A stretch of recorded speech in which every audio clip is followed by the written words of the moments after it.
Are you struggling to find confidence as a leader? Are you struggling to find conviction in your call? Well, this is the Men Are Forged podcast, and I'm your host, Cartwright Morris. And each week, each interview, we will unpack men's stories about how they found clarity, confidence, and conviction, not only in their leadership, in their business, but also in their overall life and identity. So if you want more of this content and how I help leaders do this on a regular basis, go to menarforged.com and you can sign up for my newsletter as well as check out more episodes at the Men Are Forged podcast. Now for today's episode.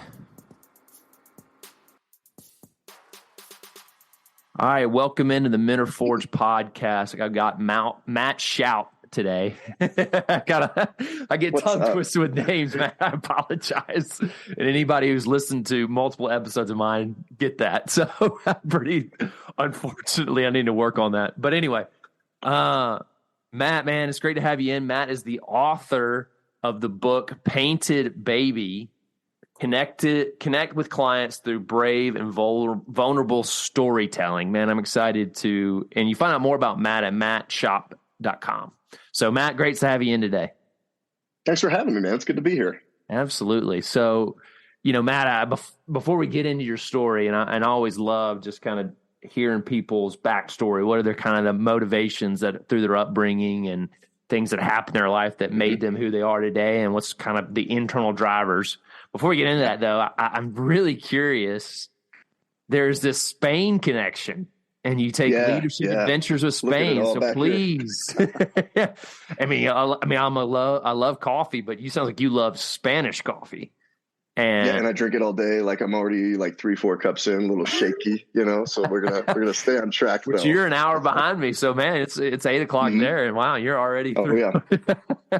So I'm an early riser of Spanish coffee. Yeah. Tell me about the leadership adventures and why Spain. I think for everybody listening, it's always interesting if you explore, 3 to 5 of the most pivotal points of your life or experiences that you have that really just change the direction of your life or they imprint your life in a big way. For me, that was Spain. So, we'll get into more of my story, but I was 19 years old, Colorado State University. I was on the business track. Hadn't really ever left the nest per se and experienced anything other than the environment that I knew, which was Northern Colorado, right? Jersey till I'm 10, Northern Colorado till I'm 20. And I picked up Spanish pretty easily in high school and college. So I'm in a Spanish culture class, like 200 level class. And this amazing professor, we're still great friends. Her name's Maria del Mar. Every day she would pull me aside after class, and she'd show me all the red marks that she made on my Spanish essays and writing. And she's like, you would really develop your Spanish if you went to my country. You need to go to my country. You need to go to Spain. Then she was just like on me all the time about it, and kind of wrote it off at first. And just one day I woke up, no crazy story. I said, you know what? Like, let's do this, and signed up for a semester to go over there. So spring of 2002, I was a junior, literally left everything I knew here and picked up, lived with a family, spent 5 months over there. And, the lessons I learned there, we could do a whole podcast about just those lessons and how they've served my life. But fell in love with the country, obviously the coffee, the people, the food, the history, just everything about it. Took my wife there in 2005. And then literally ever since then, I go back once a year, either with Emily, with my wife, or my 2 kiddos, Riley and Haley. They're 15 and 12. So we do father-son, father-daughter, whole family adventures over there. So then when I come back, I love sharing the coffee, the culture, the stories with people. And we actually took our leadership team from our companies over there last March on a leadership retreat. And it was amazing. It was like 2 of my life's biggest passions. So taking a group over this September, we're going to hike 70 miles of the Camino de Santiago. And we're going to do a very focused, unplug, recenter, refocus, revision, what's important in life, just get away from the busy and really reconnect with, who you are, what's important and what you want to leave behind. So, man, that's so cool. Did you have a passport at the time when you? No, I had to go do the passport and the visa. And I mean, I knew, a decent amount of Spanish, but I mean, I just followed the directions. They're like, here's everything that you have to go do and have it ready by, November 1st, whatever it was. Which I imagine your speaking skills went through the roof though. after that? Yeah, yeah. Yeah. You learn it. Mm. It's like anything. If you're trying to learn a Mm. language, I studied 10 years in school. I got A+ grades. So I think, I'm going to go over to Spain and I'm just going to be fluent and amazing. And I wasn't. You get over there and just Oh yeah. the inundation, the immersion is huge. So yeah, after that first month was pretty tough. They have a different accent over there, and Hmm. it's very much British English to United States English. But yeah, I mean, after that, I got in a good groove. And then when I go back, just a couple days back there, everything kind of kicks back in. And they don't ever confuse me for being Spanish, Yeah. but they're like, are you German? Or maybe are you from like there's blonde hair, blue eye guys in like Northwest Spain? So it's always funny. I come back, I give them my American passport when I'm leaving, and I just start speaking to them in Spanish, and they go, huh, they double take. So Oh, that's that's my great. test. Well, that's great. Just to even recognize that at an early age, just needing more exposure. And I Yeah. think just travel does that to people, new experiences, new people. It really gets you out of your Mhm. box. It's so needed, I think, Yeah. for every young man that just, and it's in travel, especially international travel, it's just a little bit uncomfortable. I mean, like going through Hmm. customs the first time by myself, I'm kind of like, am I about to get Yeah. put in jail or something? Like, what's about to happen? And just the little things, like you don't want to put your elbows on the table, and you don't want to hide, Yeah. just certain little things where you're uncomfortable, right? And that's the series that you're talking about, and what we're going to talk about today is you gotta get to that other side of the comfort zone of what and it's easy to get stuck within that and Mm-hmm. stagnant and not grow. But yeah, study abroad. We actually ended up launching a scholarship at CSU, and we've sent like 16 kids to Spain since '07. It's a permanent endowment that people contribute to, and it grows kind of like a mutual fund. And yeah, that's one of our passions, man. Wow, so cool. I mean, just allowing others to have that same opportunity and experience that level of growth that you had by doing that. That's Yeah, so cool. yeah, So, Matt, yeah, I would love just to dive in your story a little bit. And I saw you put in your bio about you originally started in corporate banking, which I know that you're not in that space yeah. anymore. Mm-mm. So, what No. initially I think this is just interesting to hear guys' story, what they initially chose, their initial career choice, right? Because Yeah, there's always that motivation. Why did I choose that coming out of college, coming out? totally. So what was your Yeah, kind of yeah. motivation in choosing baking initially? So, backstory, 10 Mm-hmm. years old, moved to Colorado, asked my parents for some money. They're like, nope, we're not going to give you $200 for a boombox. Figure out a way to make it yourself. And I'm like, Oh, well, wow. I get paid to cut our grass. So I'm going to take the lawnmower and go cut all of their grass. And I walked up and down the street, knocked doors, 10 years old, lawnmower's bigger than me. And, made like a couple $1,000s in the summer when I'm 10 years old. Wow. So, backstory behind that is I got bullied a lot growing up. So I was just very scared to go out in the world, wasn't very secure and Mm-hmm. certain in who I was. I didn't have tools and resources to stand up for myself, and I just didn't have those things. So Mm-hmm. business was like my first sense of identity and purpose. It gave me Yeah. confidence. It gave me certainty. It gave me money, right? It gives you the Mm-hmm. things you want. So that was my thing. And I worked some hourly jobs in high school, but I get to college at CSU and I got recruited by a college painting company. Worked for them for 4 years, learned all about, back to my roots of marketing and sales, and learned the Yeah. residential painting business, made a bunch of money, spent 3 times what I made because I had no financial blueprint either. Mm-hmm. And I graduate, buy a house, and there's a dude, suit and tie, looking sharp, nice car, rental houses, flashing the money. And I was very motivated by money. Like I found an unhealthy confidence and pursuit of money based on that upbringing and that story. So I'm like, that Mm-hmm. looks sexy. That looks like a lot of money. Boom, let's do it. Painting's dirty. Painting's blue collar. Ah, And yeah, so the mortgage business ended me up from a BC paper call center, hack shop, boiler room job, all the way over to like the other side, which was a very conservative suit and tie bank.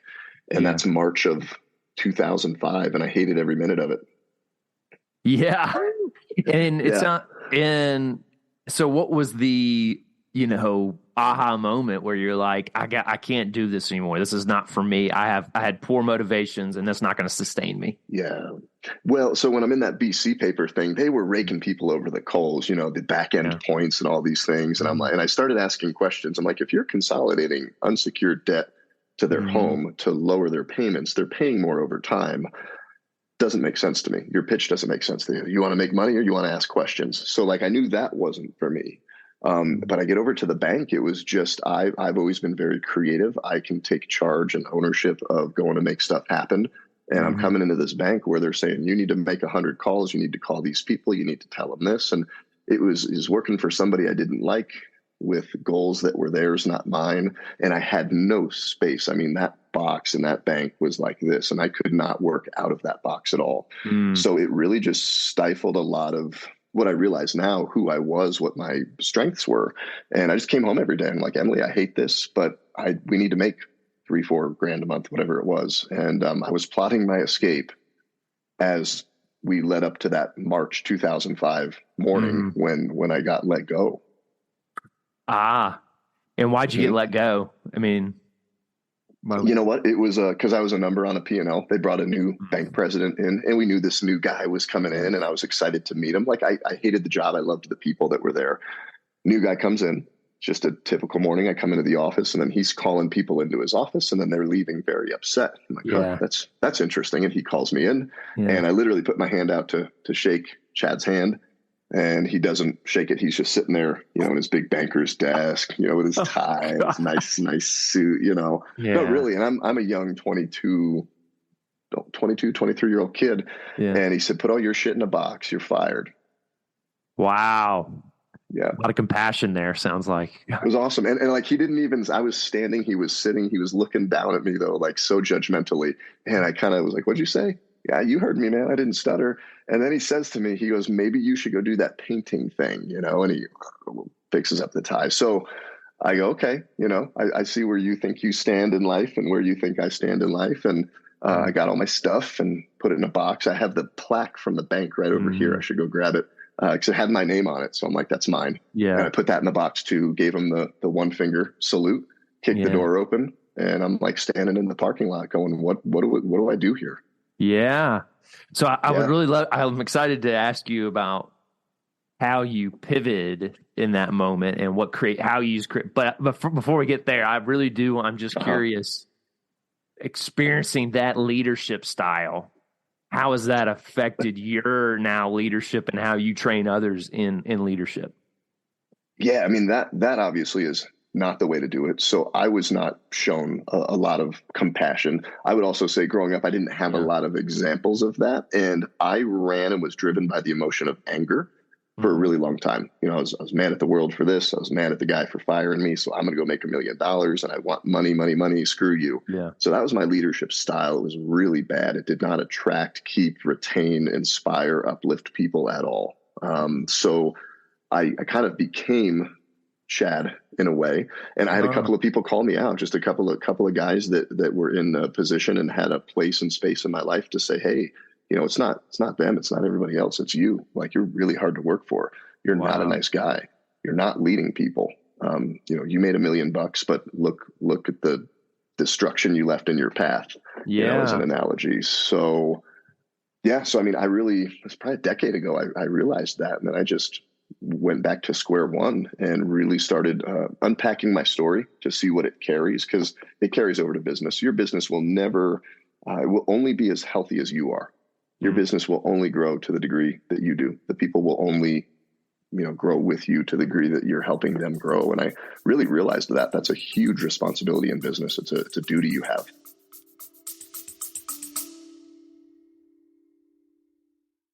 Today's episode is brought to you by Thrive Marriage Lab. If you want your marriage to thrive, this is a great opportunity to you, because strong marriages are the bedrock of strong churches, organization, families, and community. This is a 12-month pathway for any of you that are looking to really have weekly engagement with experienced marriage counselors. Not just one, but many. So go to restory.life/thrive to get on the waiting list for this great program that starts in April. That's restory.life/thrive. And make sure you put the word Forge in the promo code to receive a discount on your monthly fee. Now, back to the episode.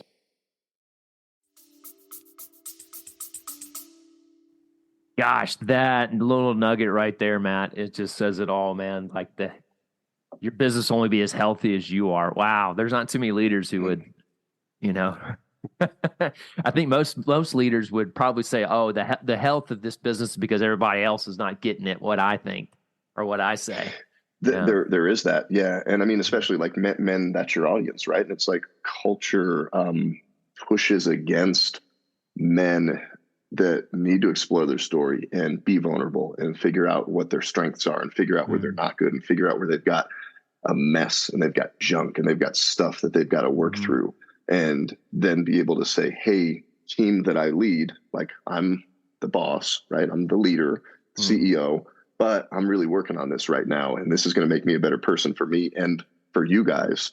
So bear with me through this. You know, I have a gentleman, his name's Kevin. He's been with me, 13, 14 years. And I mean, he saw kind of, we call it old Matt, old Matt, new Matt. And, you know, he's seen that progression through, but I mean, there weren't too many people that hung around and were willing to be alongside of me in that journey. And I don't blame them. Yeah. I don't blame them either.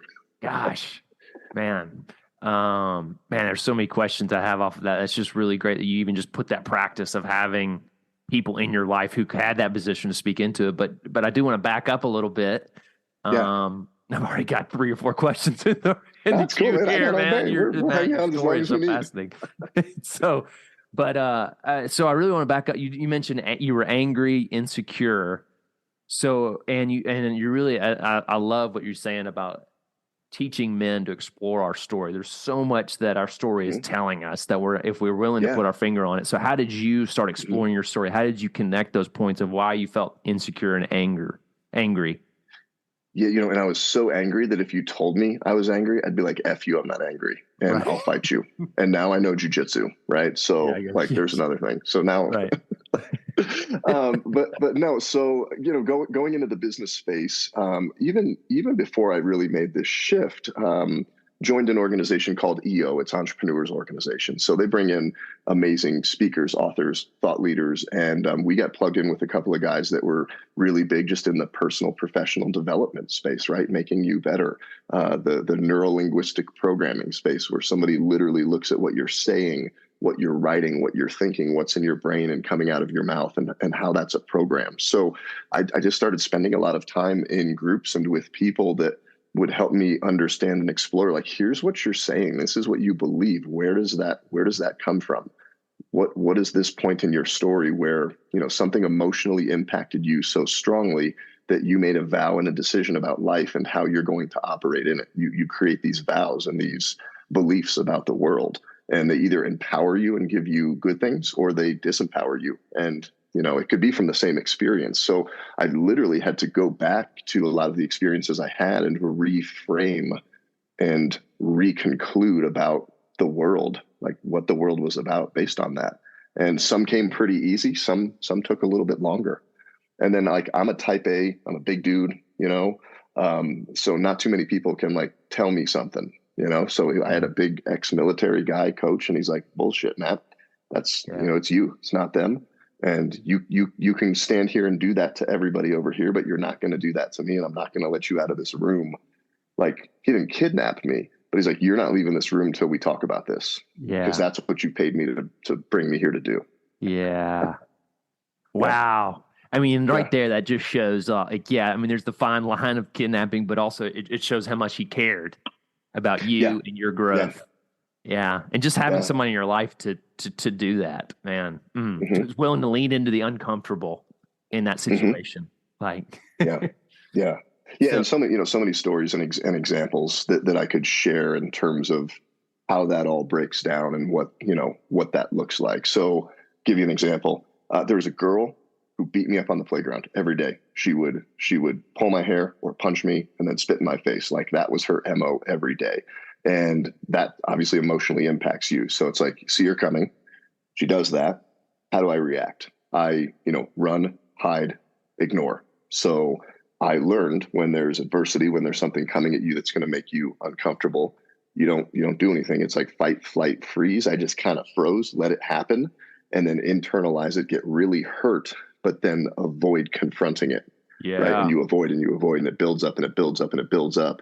And then what happens 3 years later, 5 years later, you blow up like at the guy checking you out in the supermarket because he gave you plastic instead of paper. something like that. Yeah. So there's that. That's a program. That's a pattern, right? Like, Yeah. there's an example. Yeah. So, Avoidance, man. That's a big one. I mean, yeah. sometimes a friend of mine, he's like, he calls it squirming.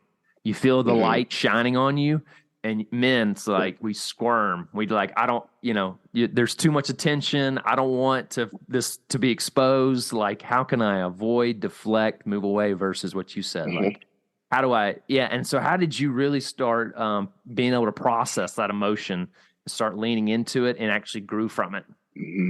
Yeah. I mean, so that was a big thing for a long time. I would avoid, kind of that run, hide, avoid. And then like I found weight training in like high school. So I start getting big and I'm like, oh, I got muscles now. And people start like talking to you different and girls look at you different. And there's this total false sense of security. So, that turned into, I'm not going to avoid it anymore. I'm going to go puff up and I'm going to be the big tough guy. I'm going to posture, right, with this total false sense. And I'll share how that got completely deflated in like a millisecond when I was about 26. But yeah, so then I get into that phase. I'm angry. I've got a whole lot to prove. I'm going to posture. If you look at me, what are you looking at? It was just, it's very angry. And it was all just based on, hurt, pain, insecurity, and not having the tools on how to deal with it, how to talk about it, how to process it. I mean, I literally didn't process this stuff about my early childhood till I'm in my early 30s. Yeah. Wow. And that's okay. That's not too late. Yeah, 100%. In their 40s that still hadn't, like, 40-year-old dude the other day screaming at somebody in a Starbucks, and I said something to him. It was very kind, but I'm like, hey man, you okay? And you could just tell, like, you're pretty sure what that guy, has gone through. I love the been quote. there. Yeah, you can't conquer what you're not willing to confront. I mean, that's why I feel like there is many 50-year-old children walking around, because they've just not been able to front those child insecurities. And so, yeah.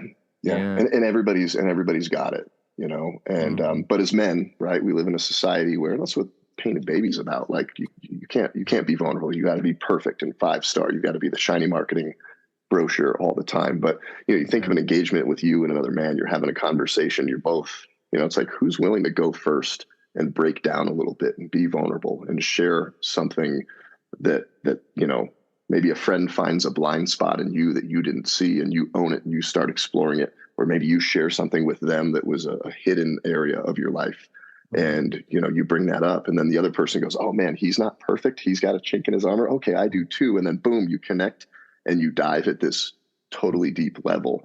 And just to have like one other male in your life, I would tell listeners too, if you can have one person like that in your life that you can connect with at that deep level, you have more in your life than 80-90% of the men out there that at least that I interact with. That's so true, man. That's really good. That just somebody, like, good you on you, literally man, for sit doing this down with podcast. on a meal or coffee, and they immediately, when they ask you how you're doing, they're wanting to know the details. They're wanting to know really how you're doing, versus like, all right, let's move on to talking about the game, or something superficial. Man, so you said at 26 you had that bubble burst about the being the big dude in the room, that false bravado. So please share with me and my audience. Yeah.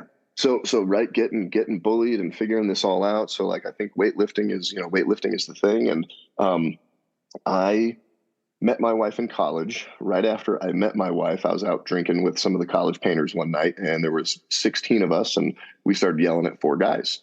And the 4 guys charge us. And I'm like, oh, you're getting a lot bigger as you're getting closer. They were really big. Yeah. And the 16 of us turned into me and another guy standing there, and we're like, we're drinking. We're like, okay, we're going to fight.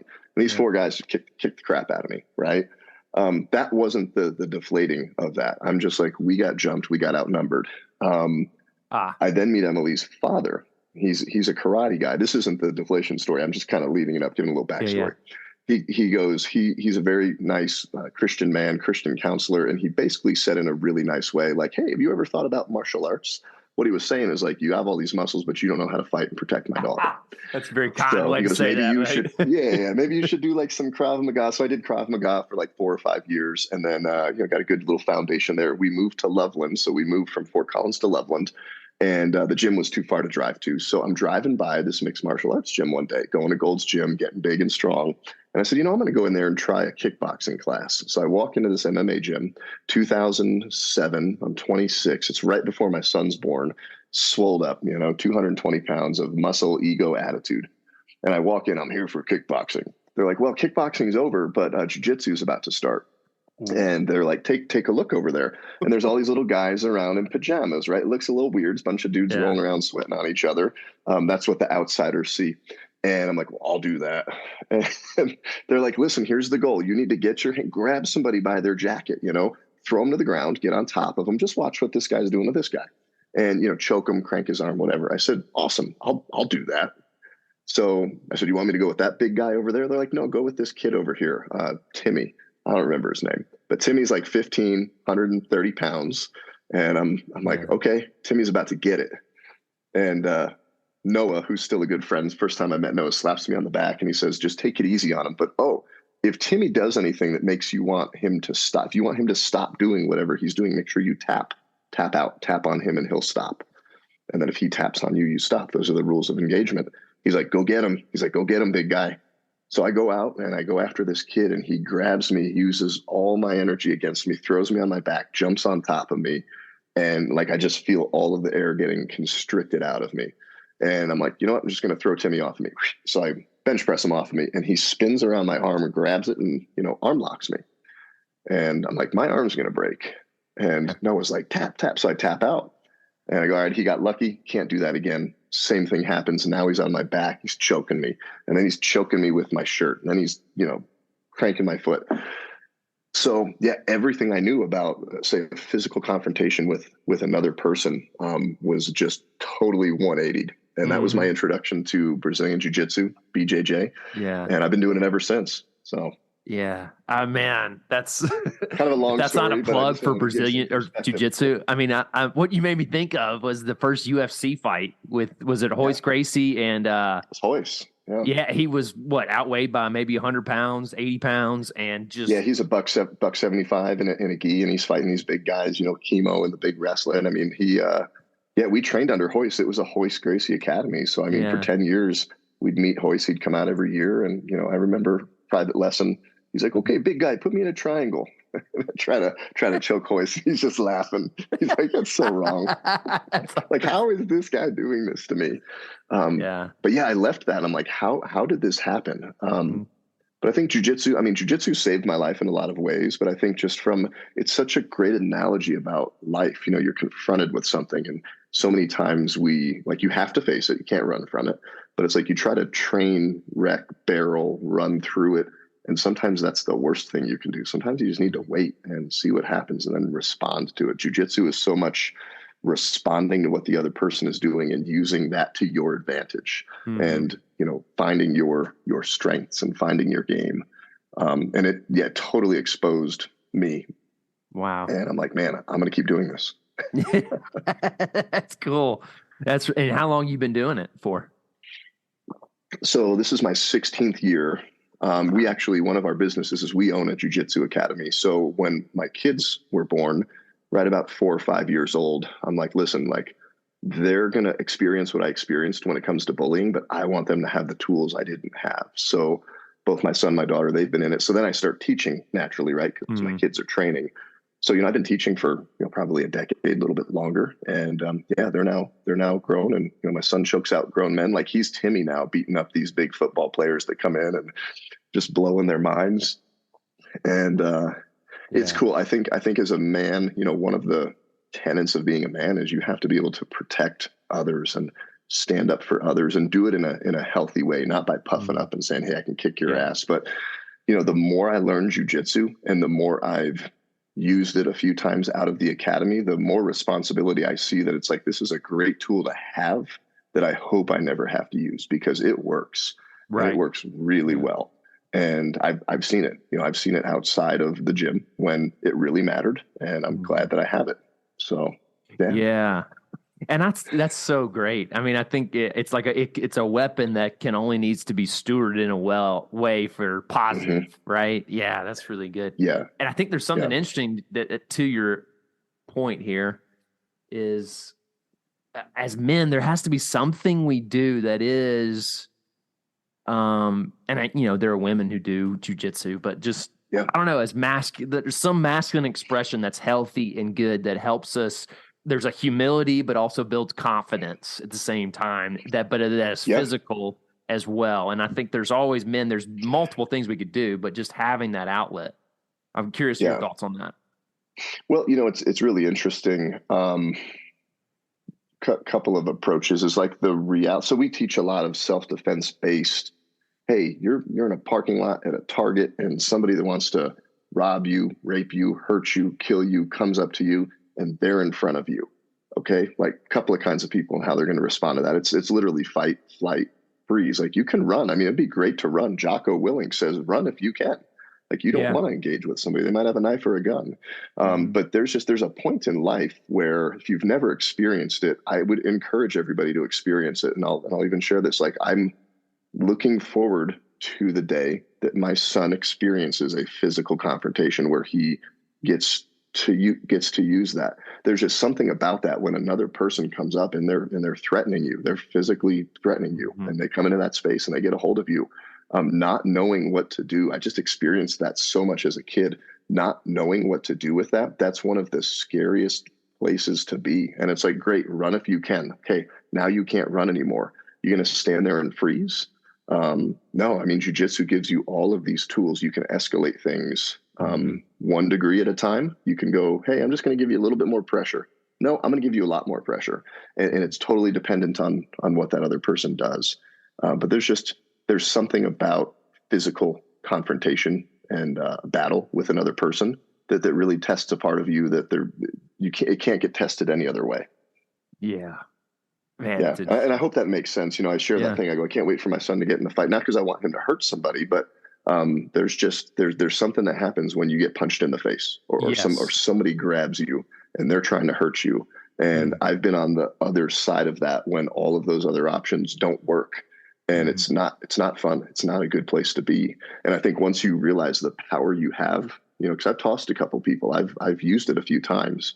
And the most interesting time that I used Brazilian Jiu-Jitsu was when I actually didn't use it. I had every opportunity to really justifiably mess somebody up who maybe deserved it on paper. And I'm like, you know what, man? I'm not gonna do that today. And he's like, you're a pussy. You're fucking. Oh, okay. Yep, I am. I'm the biggest. Yeah, sure. Okay, awesome. Have a great day. But just to have that, like I said, the more you learn it, the less you want to use it. But totally prepared to if you need to. Right. And just really having the confidence, the wherewithal to not just your identity is not dependent on what you beating this guy up. Right. And I think as men, we have to be in that place that's like, man, if your identity is dependent on you dominating somebody physically, then you probably are pretty insecure. That and then it's like, don't get me wrong. So I think a lot of the guys in jiu-jitsu, very effective guys and gals, like super effective sport, right? And it kind of gets this reputation of, we're the best martial art and nobody can beat jiu-jitsu. Yeah, like if somebody punches me and knocks me out, jiu-jitsu doesn't matter. Somebody comes up behind me, jiu-jitsu doesn't matter. So, I'm also not naive to the fact that, like there's always somebody that's going to be better, bigger, and they can take you out. Those are the rules of the world there. So, but just knowing you have a space to defend and protect in that way for the people that you care about is super important. Yeah, 100%. So Matt, I had this little question over here that I need to circle back to that I'm really curious. Oh, totally. So you're in your early 20s, and you get fired from the banking job, and you pivot to painting. And so help me, like, how did that happen, and where you feel like that's taken you, and really developed more of who you are? So I'm standing in that parking lot. Remember, I gave the middle finger to the boss, and I'm standing there. I have a banker's box. I'm in the parking lot, and I'm like, hey, what am I going to do? I need to have an answer when I get home. And I stepped into the parking lot and I said, hey, I made a couple of vows. I took the tie off. I threw it away. I'm like, I don't wear ties anymore, but I'm never going to work for somebody again. Definitely never going to work for somebody like that ever again. And I'm a business guy.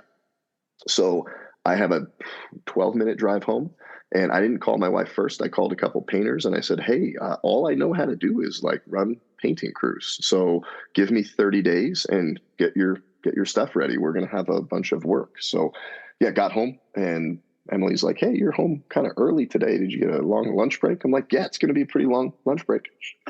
So, and then I took that last $100 that I could spare. We opened up a bank account and I went out to a neighborhood literally right across the street from condo we lived in and knocked on doors, generated leads, closed business, ran paint crews. And, we locked down and did like a $500,000 worth of top line revenue within that last 9 months of the year. But again, it was all very driven by like, got something approved, very upset about it.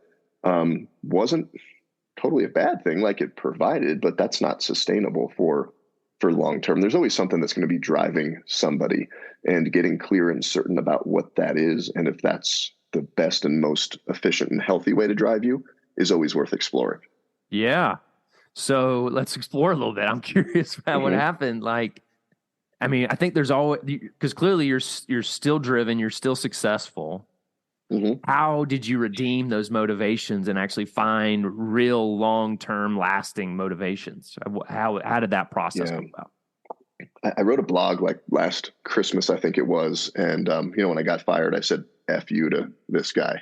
And then it was like, F you to the kids that bullied me, and F you to everybody. But my shift in perspective was when F you becomes thank you, right? It was, hey, thank you for this experience that you gave me, beating me up on the playground. It's anger into appreciation and understanding that business isn't and wasn't about me. Like business is to provide. You have to provide for your family, right? You need to make profit, understandably. But business, there's a bigger, in my opinion and perspective and experience, there's a bigger responsibility you have to pour into people, to invest in the lives of others. So that shift, it's a stronger, deeper motivation. Because when I was angry with something to prove, it was like, well, here's what I'm going to go do to prove you all wrong. Okay, prove you all wrong. Maybe. What are you doing to contribute to these people's lives that are part of this business with you? Yeah, that's great. So man, I would curious what, man, you've got some jiu-jitsu, Spain. So, I mean, I would love just to give like just an update of what you're doing now and how, how you, are you still doing the painting business? Is that still? Yeah. Okay. Yeah. So kind of chronologically, the painting company was first company. We ended up then in 2010, a friend of mine and we developed a drywall texture repair tool that we patented. We sell it on Amazon. It's called the Pirate Patch. And that's just kind of a mailbox money business. Really, really cool story. I do some investing and brokeraging in real estate. So I have a real estate license. And then the Jiu-Jitsu Academy kind of came about in an interesting but really cool way. So what I'm really focusing on, right now, my next decade is it's mattshoup.com. So it's writing, speaking, doing these leadership retreats to Spain with business leaders. And then we're going to create an entrepreneurial mastermind community where we can really create a business leader focused community to help uplift and encourage other business leaders. But that all comes from all of these stories and lessons within these businesses. That's great. Yeah. So Matt has 2 books out. I mean, he's got one, Become an Award-Winning Company, 7 Simple Steps to Win Business Award, but it's new book, Painted Baby, like I said before. Painted Baby. So there it is for those who are watching. Just help me. What was the process of putting this book together, and why did you? What do you want your readers to know from this book? Yeah. So the biggest core message in Painted Baby is that painting a picture of perfection prevents true connection. So however and wherever you do that, if that's life, leadership, business, marriage, relationships, we live in a world where we see perfection everywhere, right? Social media, marketing, everything that's capturing our attention. And we get conditioned, a lot of it subconsciously, to feel like we always have to put our best and most perfect foot forward to sell something in your business, to connect with somebody, to get that job, right? But true human connection is actually built when you share some of your worst moments, your mistakes, and your screw ups. We had a paint sprayer explode on a job site back in 2008. We painted a customer's baby, like literally almost killed the baby. That is a bad day in business for me. Like maybe podcast, you stand up real quick and, you forgot pants. Like that's a bad day. And that's live on streaming, right? Bad day in painting, you paint a baby. I'm burying that story. We handled it, made it right. But 2-3 years later, I'm in a big sales appointment about to close the biggest contract of my life. And the guy takes my shiny marketing brochure, throws it across the room, and he's like, "This is bull. It's BS, man. I want to know about a time you screwed up and what you did about it." And I shared that with him, shared that story. And immediately we connected at a different level. It's the same message that I shared. You're at a coffee shop with a guy, "Hey, everything's great. Yeah, boom, boom. Okay. No, I'm having some issues right here. I really screwed up." Okay. That's where true connection takes place, when somebody can step into vulnerability and just be who you are, even with your imperfections. Don't be who you think somebody else wants you to show up as, because it's just false. So So this book is a combination of stories of mine, of other business owners that really leaned into that, and I take people through a process of how to capture, craft, and communicate your most powerful story, and it's probably the story that you think you don't want other people to know. That's really good, because most of us want to hide that stuff, right? But that's really the good stuff. That's what makes us human. That's like that redemption arc that we love watching movies and reading books about, but we don't like telling people about. Yeah, no, it is. Yeah, and it's literally take you through the whole process of storytelling and how you can call yourself out, reconsider how you're approaching these situations, and then commit to change. So it's been fun. It's been a really fun journey. I love the book writing. I'm actually working on a kid's book right now. Just started, anti-bullying, going to have a jiu-jitsu theme to it. So it's very out of my, niche and comfort zone, but I'm super pumped about it. It's a huge, huge passion project right now. Man, that's exciting. So Matt, from our audience, where's the best place for them to connect with you or find you? MattShoup.com. Everything's there on the website. Perfect. Yeah, I would recommend checking out. He's even got his adventures to Spain on there with him, with a more detailed description of all of that, he's even got a map on there of what the route y'all take. And so, dude, the Camino's amazing. It's so much fun. If you've never done something like that, the peace and the disconnect and the ability to just not be distracted by everything you have going on and focus on you and what's important, there's no other way to do it.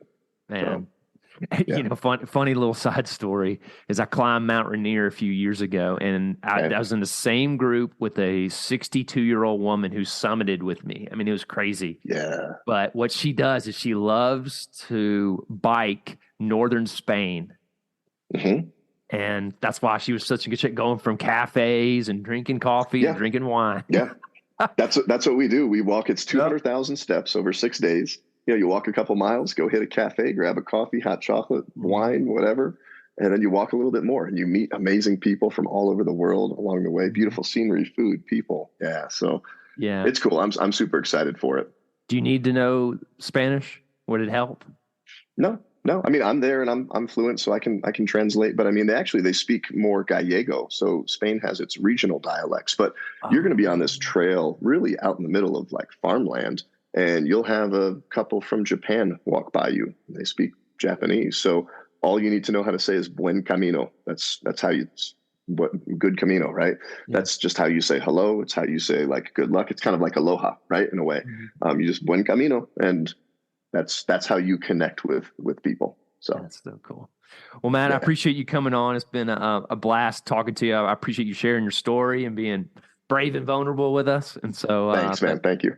It's been a blast. I hope it helps your listener. I hope it helps your listeners, man. Just whatever anybody's going through, believe in you guys. I love you guys, and just dig deep into your story. Find other people that will push you to do that, and don't give up on yourself. Like just keep after it. You'll figure it out. Man, that's great. Thanks, Matt. I appreciate it. Thank you. Thank you for listening to the Men Are Forged podcast. If you enjoyed this interview, I recommend going over to Men Are Forged YouTube page and subscribing. There's more great content, short clips, videos, even some full interviews of just more content about how we are shaping men into leaders. So you can go there to the Men Are Forged YouTube page and subscribe.